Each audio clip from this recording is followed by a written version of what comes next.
Welcome to Aging Revolution. My name is Ty Mines. Today I am joined with Emily Foreman, Director of Wellness and Enrichment Services at Java. Emily, what can you tell me about yourself? Well, let's see. I am back with Java, and after, working elsewhere for a little bit and still in the field of aging services. But I'm so glad to have found my way back here. This is a place and a mission and people that I care greatly about. I started surprisingly like being engaged and working with Java and in the field of aging services when I was very young, just kind of following along with my moms at various like community senior center locations and helping with volunteering. And it just struck a chord with me. I love the advocacy for older adults. I love the community work. And it just seemed like a natural path. So, to be in this role back at JABA and supporting these community programs at a time when it's really important is just feels very impactful and exciting for me. So, I'm happy to be here talking with you. Perfect. I'm glad to have you here. Today we're going to be talking about the JREC, which, if you don't know what the JREC is, it is Java's Respite and Enrichment Services. Can you talk a little bit about what the JREC is? Just a general idea for people who may not be familiar? Sure. So, our respite and enrichment centers are simply adult day programs. We like the name Respite and Enrichment Center. Yes, essentially, these are programs that are known as adult day. These, individuals who attend, their caregivers find respite and enrichment for their loved ones and themselves when they participate in this program. So we, most often are welcoming individuals into these programs who are unable to live alone. We have two locations. We have one in Charlottesville at our main office, and we have one in Louisa at the Betty J. Queen building. We are very proud of these programs. Love being able to see the caregivers have an opportunity to have some respite time for themselves. We all recognize that caregiving can be um, a heartwarming and valuable part of someone's life while also being quite demanding of time and it just takes a lot. Can you explain how something like the JREC is different from other care options like home care or assisted living or a nursing facility? So with adult day programs, um, oftentimes the individuals who are attending and participating in our program, could be eligible for a long-term care location. Oftentimes the family and the loved one are wanting to make the choice to be in the place of their choosing and aging and living in the place of their choosing. And a lot of times it is home, it is with their family, it is with their loved ones. And this allows that to occur. They are can come and attend for the entire day. We like to see individuals coming at least 4 times a month or more, but um, they the caregivers and the families are able to sustain their home, keep working, and trusting that we're providing quality care to their loved one. So it provides, I think, a little bit of independence in that and integrity that's involved with choice. And oftentimes we have individuals who will come and participate in the program, be a part of it, and we see an improvement on some of their outcomes when it comes to their care. We have nursing assistants who are staffed, who are there to provide like higher levels of care for higher levels of need. So that includes medication management, often medical interventions with physicians. We have an LPN on staff who helps us to work through care plans that are very person centered care provided. So not only are they receiving engagement and participation with activities and enrichment opportunities, they also are having, um, you know, medical supportive staff who are engaged in their care and working with them. Yeah. We talk a lot at Java about aging in place and how it is so important that people are able to make those decisions for themselves and be able to say, I want to stay home and stay independent. And there are many benefits to continuing to stay at home where you are comfortable, where you feel safe. And for many people, it is also a much cheaper option Yeah, than being in a long term care facility. absolutely. Do you have any stories? You said that you notice some people come in and they get improvement. Do you have any stories that you can think of just off the top of your head? Um, Someone improving at their time? One story that just popped up in my head that I feel like was just such a wonderful moment for the staff and also for other members of the program too. So we have one participant here in our Charlottesville location who had more of a severe progression of her dementia diagnosis. And oftentimes it was, you know, maybe a lack of engagement and in her wanting to participate in some of the things that were going on, and we never coerce or force anyone to participate in something that is not something they're wanting to do. So as much as, we encourage that, we do love to see, you know, moments or initiation to try and participate. And this was just really an amazing day because we were playing, I think we were doing a hula hoop exercise of some kind. And it was musical, it was colorful, and the noise was healthy, happy noise, but it was louder than normal, and recognized that she was wanting to participate. And oftentimes there were moments where she's nonverbal, but is attempting to put words together. And so she proceeded to stand up with staff support, walk to where the activity was occurring, and took a lead in the activity by there was a ball involved and various other things, but she was essentially leading the activity for the group for what probably seemed like 15 to 20 minutes. And so at that time on that day, I was downstairs for a majority of the day. They got me out and off, like, away from my desk, into the room. All of the staff were all surrounding and were just floored by what we were watching. And oftentimes when there is cases of dementia and someone's living with this, there are moments where there can seem like there is just this clarity and sense of, like, vitality and engagement with what it is that they're doing, and that's not entirely uncommon. I do think, though, that the nature of the program and the activity that was occurring and the joyfulness and the color and the connection with others further spurred that level of engagement from her. And I would have loved to have seen some kind of scan that showed her, like, brain neurons firing off when she was doing what she was doing. It was really wonderful, and I know there's a lot of those moments that happen, and the staff try hard to pay attention to it and to share when they are witnessing something like that occurring, but I feel confident saying that it at least happens, like, for sure, weekly. And we see these, moments where there could be more of a consistent engagement from someone who's not necessarily as engaged before. The initial onboarding in the first month or so of someone joining can be a little bit of an acclimating, and then we see connections with others. We see participation without as much thought and hesitation. We see, an improvement in either based on their level of need navigating the space, feeling more comfortable, and that to me is an improvement I would make in what they would be experiencing otherwise, whether at home without being around people, or even possibly in a location where they're not as driven or motivated to engage. Yeah. Mm. I think too, like the consistency of a certain kind of activity. Maybe it's just like the umbrella theme of music in general, as an example, but then there's different kinds of music or use different ways in which music is presented to the group. And just because there's just this consistent theme and expectation of it, I think that people have a tendency to kind of connect that or thread with that. And there's just this comfort that's attained and participation that occurs. And that engagement and the outcome from that is really just so impactful. So impactful. Yeah. What are some signs that a family might benefit from respite care, both for the loved one itself and for the caregivers? I mean, we see.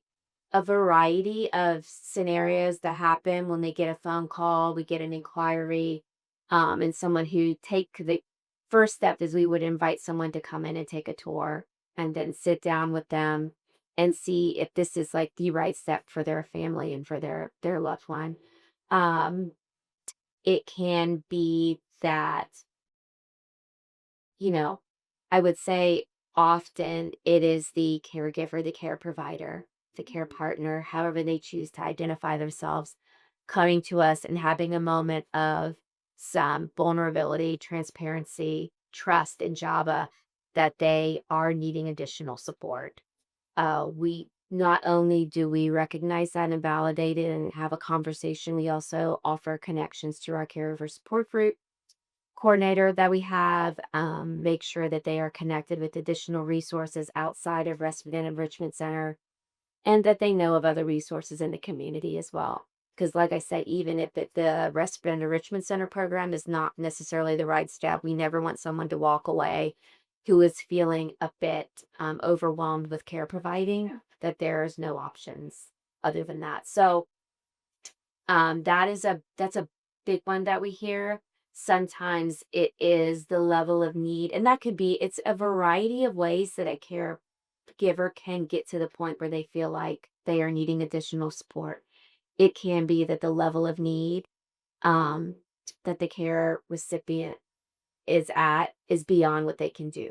And maybe they're willing to continue to provide the care, they just don't feel comfortable doing it. They feel like some like a medically certified person would be better at helping care. And sometimes it's personal financial need. It is the requirement to go back to work and they don't have anyone to help take care of their family member and they need to reach out to us. That has been a situation sometimes. Um, and it kind of just those are probably the top two that we get.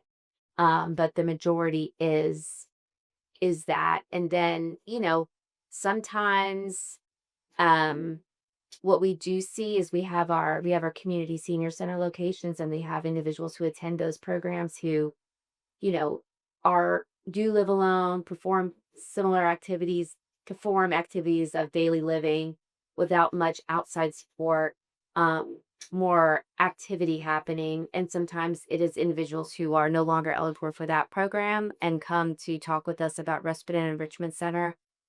We get sometimes inquiries from family members who don't live in the area and their parent or aunt or uncle are living, with someone or living alone and are worrying about their levels of need and properly taking care of themselves. So we'll open that front door and say, like, would the JREC program be appropriate? Would the community senior center be appropriate? There's just a variety of of referrals inquiries that we get, but there's always a way that we can help. We're focusing a lot on people that have dementia and Mhm. Alzheimer's, but the JREC is also for any adults that have disabilities that need extra support and Yes. care. Yes. Yeah. Yeah, we have adults who are younger and they are living with either a developmental disability, intellectual disability, and ultimately what we arrive to is this individual is unable to live alone at home safely. If anyone is wondering whether a certain disability would qualify for JREC program, we just invite them to call and check in with us. Obviously, like I said before, we do have nursing assistants in each program. We have an LPN on staff who helps to support these kinds of decisions. And the priority is placed on making sure that the care and support being provided to that individual is appropriate and safe and all of those things. But we want to first have a conversation and make sure that, if we aren't able to provide safe care for your loved one, that we are making a referral to a group or agency that can better support. Yeah, definitely. So we've discussed it a little bit, music, exercise. But what kind of programming and services are usually provided at? our JRECs. And I know we have 2 different center locations, and they both do very different things because the different needs in each organization or each facility is different. Uh-huh. But just generally speaking, what are the ones that you see, or maybe what are some of your favorite ones that you think that other people enjoy? Yeah. So I'll start with our Louisa program. It's a really unique, special community in Louisa that attends there. It is a comforting, well-connected, supportive group of staff and a programming that occurs that is so supportive and person-centered, and names are known, phone calls are made to families without a hesitation. um the caregivers for those who attend our JRIT program in Louisa check in with our staff on almost like a weekly basis to see how their loved one's doing, touching base with they know the nurses, they know the manager very well, and that's something that we really consider to be a very important part of the programming that we do. I think what is special about the Louisa program is just there's several, but one thing that sticks out to me is it's right down the hall, literally, like, I don't even know, very close to our community senior center. And the current JREC manager and the community center supervisor are working to really be very strategic about the way we collaborate and connect with these programs. We have, shared activities on a couple times a week. They just recently had a collaborative dance, and it was a wonderful, awesome day with a lot of great music. And I want to say there was like a Soul Train line where one of our participants went down it. Um, and they really support and celebrate and validate one another in a really lovely way. One particular JREC participant loved we have a nice outside kind of area, like a patio, and we have bird feeders outside.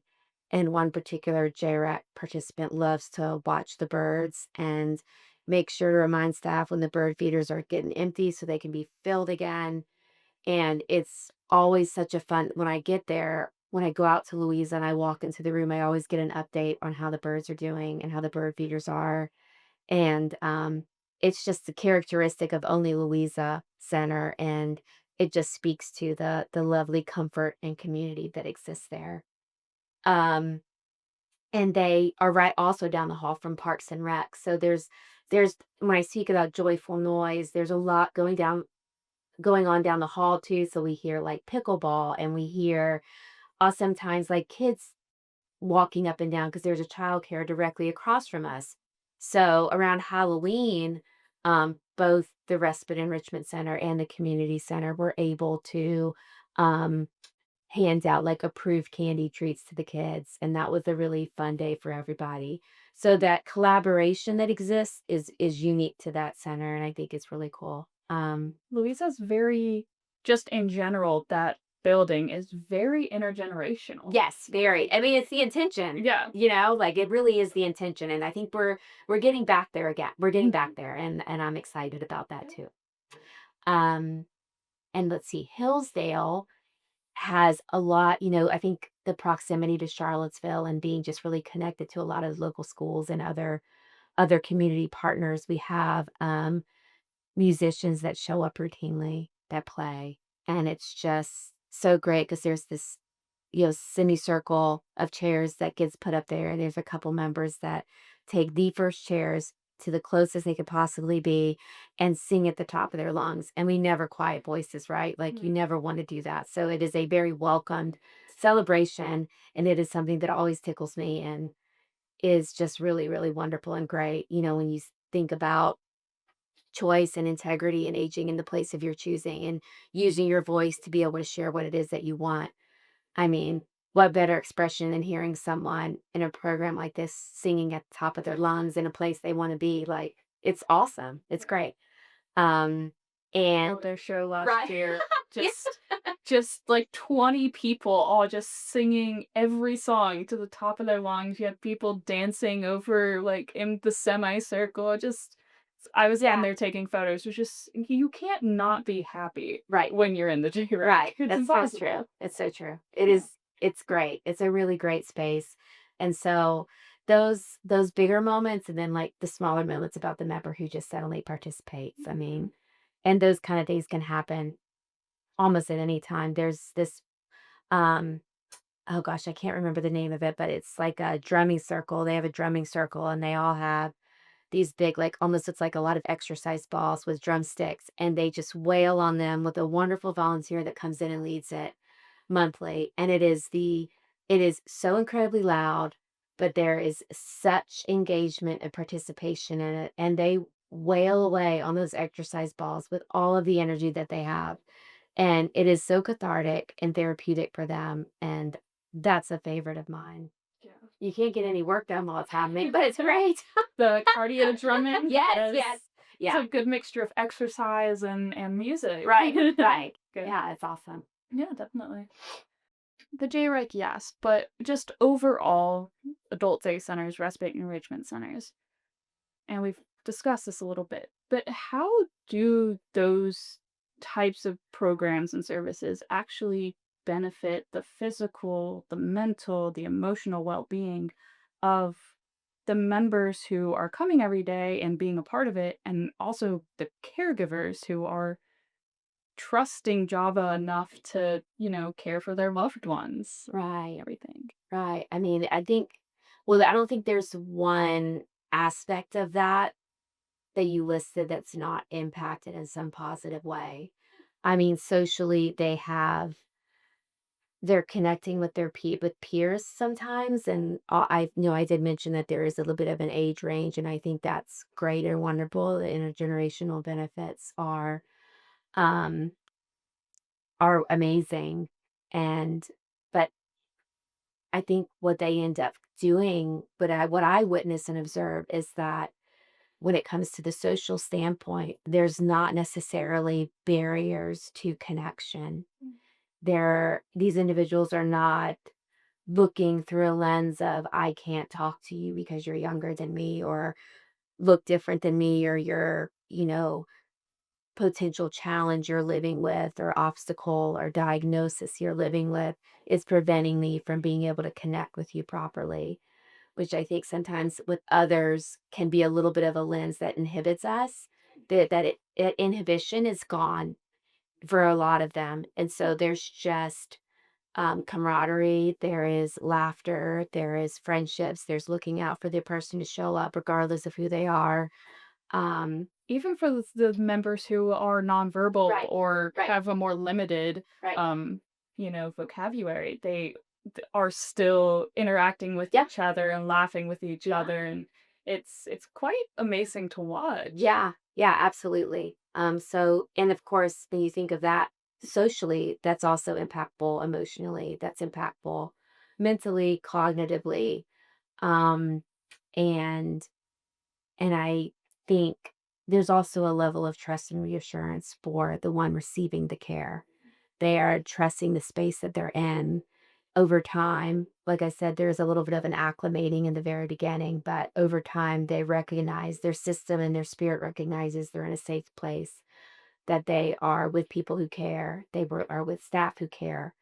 And that, what we hear from caregivers at the end of their programming day is that their loved one goes home and is able to rest more comfortably. They are more receptive to the care at home, are feeling excited about the next day when they wake up and knowing they're coming back oftentimes. And that ultimately provides, you know, an impact to the caregiver. They're feeling more trusting and supported and not alone. They're not isolated in providing the care for their family member. They are feeling like they are a part of the community and feeling supported. We often not only are we taking care of these individuals, but we are, connecting them with caregiver support group, but we're also engaging with them. Oftentimes we get phone calls from caregivers during the day where it turns into just a phone call of checking in, but also a check-in with them. And that's all great and wonderful and okay. And so those aspects are so, so important. And I think when you're feeling better inside, you're more inclined to be engaged actively. You want to participate in movement and, the drumming circle, cardio drumming, and you want to continue to kind of nurture that part of yourself if you're feeling more supported and safe and comfortable too. So it seems to be there's like a thread that ends up happening. And if one of those with one of those aspects of overall care and well-being is suffering in any way, it can impact all the other pieces. So we work hard, like I said, to develop kind of person-centered care approaches so that when care plans are being looked at and being developed, that we are paying attention to those things that really make people feel seen and and cared for in the way that they want. So this is from our previous year's Oh, survey. okay. 91% of members felt the events and activities at the JREC were engaging and enriching. Mhm. And then 96% of caregivers said the JREC gives the respite care they need and that they feel more relaxed and comfortable after their Oh, loved one starts coming to the JREC. So, yeah. It's so exciting when we get that kind of feedback from families and it's just so validating to the work that's being done because some days it's not always the easiest and but it is just so great. Our staff and team work so very hard to take care of these people and to do the best that they can for activity and programming and to hear that it's like, okay, great. This is impactful. This is making a difference. And that's great. yeah. Can you think of any moments where a caregiver has come to you and said, "Ethan, thank you so much for the JREC," or, "This has helped my loved one so much." Yeah. Mhm. I've gotten, some verbal thank yous for sure, like in person. Thank you. We appreciate everything that you're doing. Um, and some emails as well from caregivers. Oftentimes, that's like just one example of a mode of communication with calendars and updates and different things, and they'll write back with appreciation and gratitude for the activities that are happening. But I do remember a phone call from a caregiver um, whose partner was attending the center, and she comes and loves being there. And there is she really loved the plants. We have this amazing outside area, and in Charlottesville location, through partnerships with master gardeners, there's a lot of cultivating of beautiful plants and opportunities for members to be engaged in that and to maintain the garden that's out there and to work with these volunteers. And we have one member in particular who really likes to be out there and pruning and picking and weeding and all of those things. So the staff nurtures that and creates those opportunities for her. And it's really lovely to see that happening. But her partner had telephoned one day just to say thank you. And I had the gift of being able to take the phone call that day. And he said, it is such an amazing feeling to be standing outside waiting for John, our partner at transportation, to come and pick her up and, help her onto the bus and wait and watch her leave, fully trusting and knowing that she's going to be okay. And I'm comforted by that. And it gives me such peace of mind. I mean, that's just that was so great to hear that because you could hear it in his voice and sense that he really was so grateful that she has a place to come like to do that. Well, yeah, having some place that you can say, "I trust that you are safe there and that you're going to be taken care of," it's huge for caregivers. Yeah. Absolutely. Another one that we've kinda gone into, but how does the JRIC help caregivers who are specifically experiencing burnout or are headed that direction? Because we know caregiver burnout is a huge, huge thing, that happens to a lot of people just because of the demands that is being a caregiver. Mhm. So typically through a phone call and through, our managers are obviously ready to listen and all of important ways, and that is a big part of welcoming someone's vulnerability and trust and sharing where they're at and what's going on. And oftentimes, I mean, it doesn't have to be that openness of sharing. I mean, we welcome all inquiries, and there have been examples and moments when caregivers are close to maybe what I would, vaguely identify as like a breaking point. And when that does happen, it is giving that individual the time to express whatever it is that they need, making sure that they understand all aspects of Java in our program and what we can provide for them. And we do have amazing aging service coordinators who work here who can, if there is, but depending on what we can help identify outside of just feeling like they need caregiving support, are there things going on with them financially? Is their home in need of some additional support and maintenance? Are they struggling with really anything in regards to helping to support the family, helping to support themselves that we could potentially provide some assistance or a referral for? There have been referrals we've made for caregivers to our aging service coordinators who can help navigate like home repair, or a more immediate financial need and help provide some support for that. Because oftentimes the needs are more emergent than they are just waiting, going to a caregiver support group meeting or looking to resources we might provide. Sometimes it's more emergent, and we can meet that need as well. They are welcome to talk to us for as long as they want to. We have had caregivers who will just come sometimes in the beginning and just spend a little bit of time as their loved one's getting acclimated. Not, we don't, obviously require that or necessarily think it's always the best idea right away, but there are some times when they just need to be, they just need a listening ear, and we provide that. Yeah.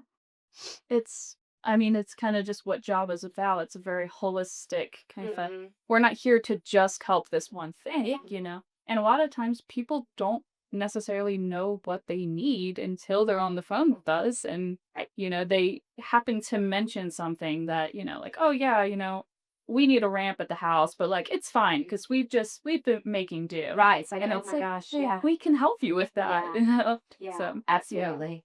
Absolutely. Yeah, definitely. Have you noticed any changes in a caregiver's health, or stress level after they started using these services? Yes, and we have, we've had caregivers share, um, the benefits Yeah. of their loved one's involvement. They will, thank us and say they're so grateful for the JREC, they're so grateful for JABA. It's wonderful. Like our programs, both our Louisa and Hillsdale programs will occasionally hold like a collaborative activity where it'll be like an invitation to the caregivers to come and like participate in a meal or participate in some sort of event or party as our way of saying like, thank you for your support of Java and let's have some fun together kind of deal. And the caregivers come and they show up and they are excited to be there. And I think that that is an example of just some levity provided to them that they can engage with their loved one in a way that is joyful and fun and are feeling grateful and appreciative enough for what job has been able to do that they feel empowered and driven to participate in the activity and bring something to the event or help support the staff with what they're trying to do. That I think speaks to like the semblance of community that we really try to create with the families, and that reduce sense of isolation when they're providing that care.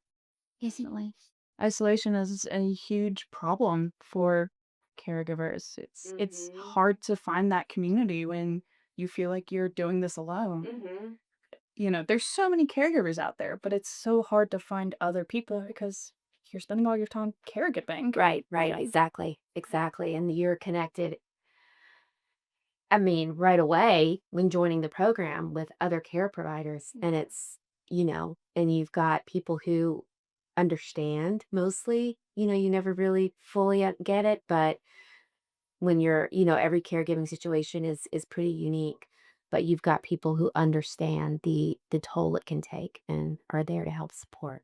Definitely. What do you think are some common misconceptions people have about services like the JREC? I think some misconceptions about the JREC program is there is some sort sense of a stigma associated with the acceptance of support and help.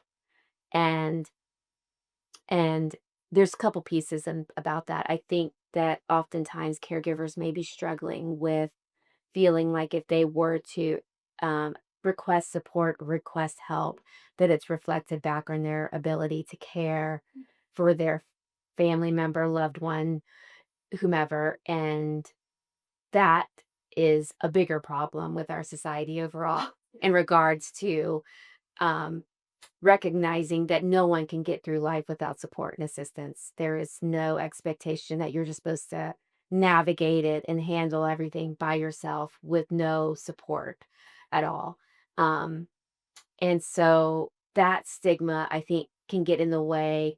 There's a little bit of, I think, sometimes what I've observed when it comes to hearing from caregivers about, learning more about this program, there's like a feeling of guilt or worry over what this may mean or what's happening. And oftentimes once we have a conversation with them and we talk with them about what is available, what is provided, there is relief and understanding and eventually an ability to kind of let go and step back and allow us to help provide that level of support. I think that is a good recognition for everyone to realize and be okay with is that, things are difficult, things are hard. Life can be very difficult and hard for a lot of people. And it's okay to say, I need some help. I think that can create obstacles for people in acquiring that support and assistance and asking questions about it.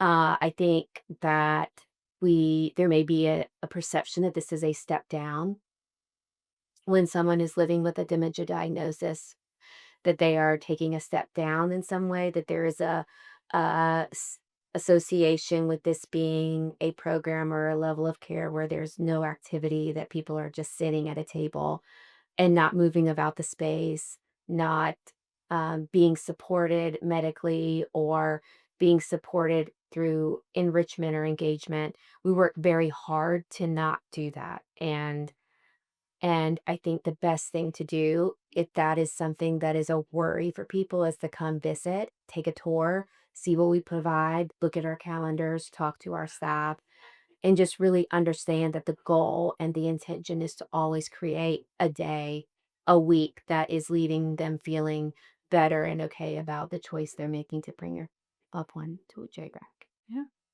And kinda on your last point of the activities, there's something for everybody, as Mhm. you like to say, there's almost always some puzzle going on in corner, there's almost always some type of craft happening. Yes.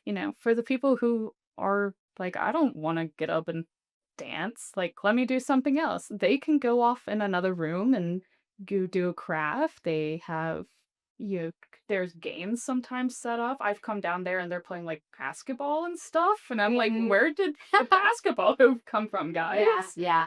So there's always something. And it's good to, like, kinda throw a curveball into the day sometimes, and the staff or the manager may think, "Let's kinda spin things around a little bit, and let's put this basketball hoop up and see at what kind." Because I think that sort of, curveball into the day also can create an additional level of engagement for people and potentially new interest or excitement in what's happening, so keep them on their toes. Yeah, definitely. Yeah, and you find out very quickly, oh, these some people have a lot more skill in some Yeah, things than you would think. yeah, I come down there and I'm like looking at some of the art that's done. And I'm like, oh my gosh, we have Picasso like down yeah, here at the center. Or I yeah, was I was watching a member play basketball one time and he shot like 5 baskets like in a row and doing you're straight like shots. like, "What is your Talk to me a bit more about your Yeah. background." I'm like, what did you do in life? Yeah. It's like I don't know if you told me this story, but one day they had a podium set up in the JREC and all these members were going up and Oh, yeah. doing speeches and stuff. And like one of them, the first one that did it was like used to be a principal or something. Yeah, It was like, yeah. oh, No wonder that you got up there and did a whole presentation on just whatever you were thinking of. Yeah.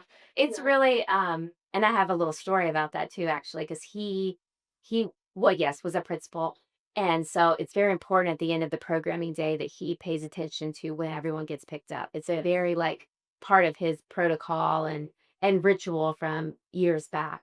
So what the staff did to kind of nurture that for him and to give him a little bit of peace of mind was created like a roster that he could just check off.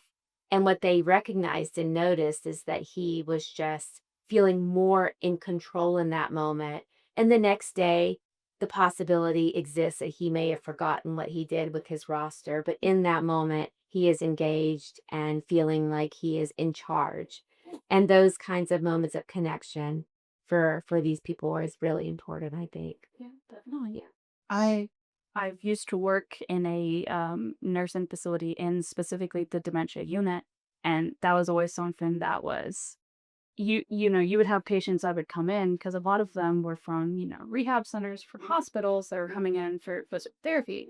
You don't really know a lot about their past, so it was always this fun game of like something connects and you're Somebody like, connects. Yeah. oh, this explains so much. Well, yeah, what did you do? Like, or you'll be doing an activity and then suddenly they're like, "Oh yeah, I used to do this. I used to detail cars." And you're like, "What?" Yeah. And suddenly you're like, "Okay, well, what activities can we think of that Right. kind of go into these skills that they already have and already, appreciate?" Right. Right. Right. So yeah, I feel like the JRIC does a really good job with that of being like, "Oh, you're into this thing? Well, let's think of all the activities we can do that are like this thing that you can enjoy." Yeah, Yeah. yeah, for sure. If you could give one piece of advice to families or for people who are thinking about the JREC or exploring this option, what would it be? To not feel alone, to trust that there are people, and especially people here at Java, who are ready to hear his story. We're ready to sit with you. We're ready to talk with you. If you just want a phone call, call us up, talk to us. If you want to send an email, if you want to go through the website that way first, if that feels okay to you, do that. We will set up a tour. You could come and spend as much time as you like, take a seat, check things out. Um, and to trust that feeling like it's a lot, feeling like maybe it's not a lot, but you also aren't sure how much of the caregiving role you want to be in. There's so many ranges of levels for just the role of a caregiver that at any point in that journey, you're wanting to explore what this program could look like for your family member, for your loved one, then reach out and talk to us and we can walk you through the process, walk you through if you're worried about the financial piece of it. There are options, there are things we can explore. We don't want anyone to feel like they can't make this happen. And it's not a sign of weakness or anything else to say, I think I need someone to kind of walk with me through this. Sit with me, walk with me. We are here for that in all the ways and would love to talk with you. Speaking on your little point on financial Mhm, help, I feel like a lot of people don't recognize that we work with a lot of different partners to mhm, provide this care for people. Veterans are mhm. eligible to Yes. VA Yes, benefits. VA benefits. Yeah. Absolutely. There's a Virginia like caregiver respite program that Mhm, provides money for mhm. individuals who are trying to get care for their loved ones. Yes. And you guys have all this information. Maybe if you're sat at home like, wow, I really like this thing, but it's just a little too pricey, like call. Call. There's options. Right. We'll We'll work do with it. you. Yeah. We'll work with you. Yeah, this Pat, we have several veterans who attend our program, and it was really special this past Veterans Day. We did a special, the manager at the Charlottesville location did a special kind of recognition on the wall for each veteran and had their picture framed and all the proper credentials. And um, a little bit of pomp and circumstance surrounding it, and it was a really nice moment. So yes, we welcome that, and that is a wonderful benefit. We're very happy to provide those who have provided service for our country. If you are in the position of wanting to learn more about the JREC, you can visit us on our website at jabacares.org. That's JABACARES.org. And there's a section on our website just called JREC, Java's Respite and Enrichment Center. And you can go on there and you can look at the activity calendars for Yep. the month, see what programs are going to be offered, learn a little bit more about the the centers. Um, like we discussed, we have two different Mhm. locations, depending, one might be a better fit for you and where you live, or just depending on what kind of programming you're looking for. And you can also reach out by calling one of the respite and enrichment Yeah. centers in Charlottesville. That number is 434-817-5235. And in Louisa, it is 540-500-5961. Yes. You can also always call the Java helpline, and that number is 434-817-5244.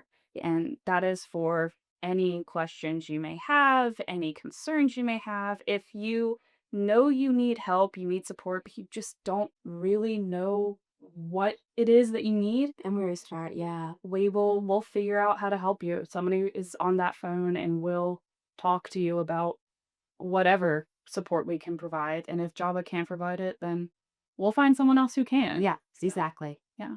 The the hardest part sometimes is asking for help. Right. So, Right. Absolutely.